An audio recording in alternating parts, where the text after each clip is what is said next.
गया स्कूल सुबह 12:30 बजे टीचर की कॉल आई है। टीचर कह रही थी कि बच्चे घर में पहुंच गए। फिर फोन आया वो जनरेटर फट गया तो छत गिर गई है, वो बच्चे देख लो आकर। बेसिकली ये लेंटर पर लेंटर डाली जा रहे थे। 3-3 फुट मलबा था जो रेस्क्यू वाले ने उठाया हुआ था। नाज़रीन, इस वक्त मेरे साथ अबू बकर मरहूम के चचा मौजूद हैं और फैमिली ज़री सी बात है, इस वक्त सदमे में है। सर, सबसे पहले तो बड़ा दुख हुआ है, ये अफसोसनाक हादसा है जिसमें अबू बकर की जान गई है। क्या अभी तक इंफॉर्मेशन आप तक पहुंची है? बॉडी मिल गई है, नहीं मिली है? वो कार्रवाई कर रहे हैं उधर अदालत में 22 से हुई है बात। वो उन्होंने मंगाए वो कागजात जो पुलिस वालों ने बनाए थे ना। उम्मीद है कि ये वाक़या कैसे पेश आया, क्या बताया उनको? वाकया बस गया स्कूल सुबह 12:30 बजे टीचर की कॉल आई है। टीचर कह रही थी कि बच्चे घर में पहुंच गए। हाँ। हमने कहा नहीं, तो घर वाले शक में पड़ गए। कभी अभी तक कोई कॉल कभी आई नहीं। आज कॉल आई है, मसला क्या? अच्छा। घर वाले जाने लगे थे तो फिर फोन आया वो जनरेटर फट गया तो छत गिर गई है, वो बच्चे देख लो आकर। लेकिन जनरेटर वाला कोई सीन नहीं था उधर, वो वाला लेंटर ही गिरा था। बेसिकली ये लेंटर पर लेंटर डाली जा रहे थे। कम से कम मैक्सिमम 10 से 15 दिन देने चाहिए लेंटर को। जो वाले इलाका के लोग हैं वो कह रहे 4-5 दिनों के बाद ना लेंटर डाली जा रहे हैं। वो ये दोनों भाई थे, 2 भाई थे। उमर था, वो छोटा था।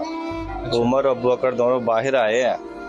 तो किसी और आदमी ने बोला कि मेरा बेटा अंदर से बुला लो। अच्छा। जो उसका बेटा बुलाने गया तो छाते गिर, उमर बच गया। वो मेरा भाई था। अच्छा। बेसिकली बाहर आ गया था, छुट्टी हो गई थी। उम्र बच गया था? उम्र बच गया। वो तकरीबन 6 साल का, ये 9-10 साल का। इसका नाम अबू बकर है? बकर। अच्छा, ये बताएं, ये जो 2 दफा कॉल की थी, ये किसने की थी? ये टीचर, स्कूल की टीचर में मैडम जो मालिक थी उसने की थी? टीचर जो बराती है उनको। अच्छा। उन्होंने सबसे पहले यही पूछा बच्चे घर पहुंच गए। तो मैंने कहा नहीं। फिर वो कॉल काट दी उसने। तो फिर को 15 मिनट बाद उसने कॉल की है। वो कह रही थी वो छत गिर गई, जनरेटर फट गया तो बच्चे देख लो आगे। लेकिन मैं जब गया हूँ ना, वो कुआ वो 1.5 घंटे पहले का था। अच्छा, जब आप गए हैं तो क्या देखा? गया वो देखा अबू बकर नहीं है उधर। मैंने शॉर्ट छापा किया, वो कहते वो तो ले गया एम्बुलेंस वाले निकाल के। यानी कि वो तकरीबन 1.5 घंटे का पहले का 3-3 फुट मलबा था जो रेस्क्यू वाले ने उठाया हुआ था। अच्छा। हमें थोड़ी इतला नहीं दी गई। कितना लेंटर था? ये दूसरा था या तीसरा था? तीसरा था। अच्छा, ये तीसरा गिरा दूसरे पे, दूसरा गिरा पहले पे, ऐसे गिरा स्टेप बाय स्टेप गिरा। यानी कि पहला ऊपर वाला था, लास्ट वाला फिर दूसरे पे गिरा और फिर पहले पे? फिर पहला गिरा। यानी कि सारी छतें गिर गई है। फिर उनका वो जो मैडम है, आपने फिर उस वक्त मौके पर तो वो मौजूद थी, क्या बात? मैं ना अपनी पर गई थी उस मौके पर, क्या बात की जाता है। हम तो 112 को ढूंढते रहे ना, बच्चा मारा गया किधर। पहले शालीमार ढूंढते रहे, फिर मैंने 1122 को कॉल करके पूछा कि ये वकूआ हुआ है, हमारा बच्चा किधर है। उन्होंने बताया सर्विस। अच्छा, सर्विस हॉस्पिटल। हाँ जी, हम तो इधर ही बस दौड़ भाज में बकर गुजार रहे हैं। नहीं, तो जब आप पता चल गया कि सर्विस हॉस्पिटल में जो है आपके क्या कहते हैं, मैं गया हूँ ना उधर से, फिर वो 2 घंटे वो उन्होंने कार्रवाई की। अब मैं वो डेड सेंटर जमा करा के आया। मेरे अस्पताल के साथ है डेड सेंटर। हाँ। उधर मैं जमा करा के आया। वो कहते हैं अदालत जाओ पहले, जो भी है प्रोसीजर करो फिर। तो अच्छा, इस सारे मामले में मुझे ये बताएं कि क्या आप अब वो जो स्कूल की मालिक का है, मैडम है, उनके खिलाफ कोई कानूनी कार्रवाई करना चाहते हैं कि करेंगे? नहीं, अभी तो फिलहाल क्योंकि ये तो गफलत है ना। अभी रिसेंटली एक हादसा हुआ काहना काचा में, 14 बच्चे वहाँ पर। चले, वो तो एक हादसा था, ये तो लापरवाही के ज़िम्मे में आएगा। ये भला क्या, ये है वो टाइप के लोग है, पार्टी है। ये कौन से लोग हैं? ये स्कूल वाले। ये किस टाइप के? झगड़ों में पढ़ने जाते हैं। वो क्या यानी कि बदमाशी करते हैं? उन्होंने पहले भी ना जो मैडम का भाई है ना, इनको कत्ल किया था इधर स्कूल में, आग वगैरह फिर मुखालिफ पार्टी ने लगा दी।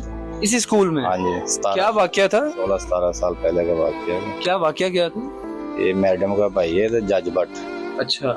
उसने को कत्ल किया था। अच्छा। वो फिर मुखालिफ पार्टी ने ना वो स्कूल के अंदर ही? हाँ जी, आग वगैरह लगा। उस वक्त बच्चे यहाँ पर थे? हाँ जी। तो उस वक्त जख्मी तो कोई नहीं हुआ? नहीं, बचा हो गया। तो इसका मतलब आपके मुताबिक ये मैडम जो है ये बाअसर हैं, यानी कि असर रसूख रखती हैं, जिसकी वजह से आप कोई भी कानूनी कार्रवाई नहीं करना चाहते? वैसे भी वाले साहब कह रहे नहीं यार, बस हादसा था, हो गया बस। नाज़रीन, ये मरहूम अबू बकर के चचा मौजूद थे। इनकी गुफ्तगू आपने मुलाहिज़ा किया है कि बड़े अफसरदा अल्फाज हैं कि इतनी बासर मैडम है क्योंकि उनके भाई ने बकौल इनके कि एक पहले कत्ल किया था, मुखालफीन ने इसी स्कूल पे आग लगाई थी, लेकिन उस वक्त खुशकिस्मती से बच्चे बच गए थे। लेकिन अभी ये जो लापरवाही है, यकीनी बात है कि ये ज़िले इंतज़ामिया इस पर एक्शन लेगी, स्कूल को सील करेगी और ज़रूरी कार्रवाई के बाद जो है वो बॉडी अभी तक लाइक इनके पास नहीं आई, लेकिन जैसी बॉडी मिलेगी फिर आखिरी रस्मात के बाद अबू बकर को दफना दिया जाएगा। आप क्या राय रखते हैं कमेंट सेक्शन में जो बताइएगा। आपसे दोबारा मुलाकात होगी अगले वीडियो में।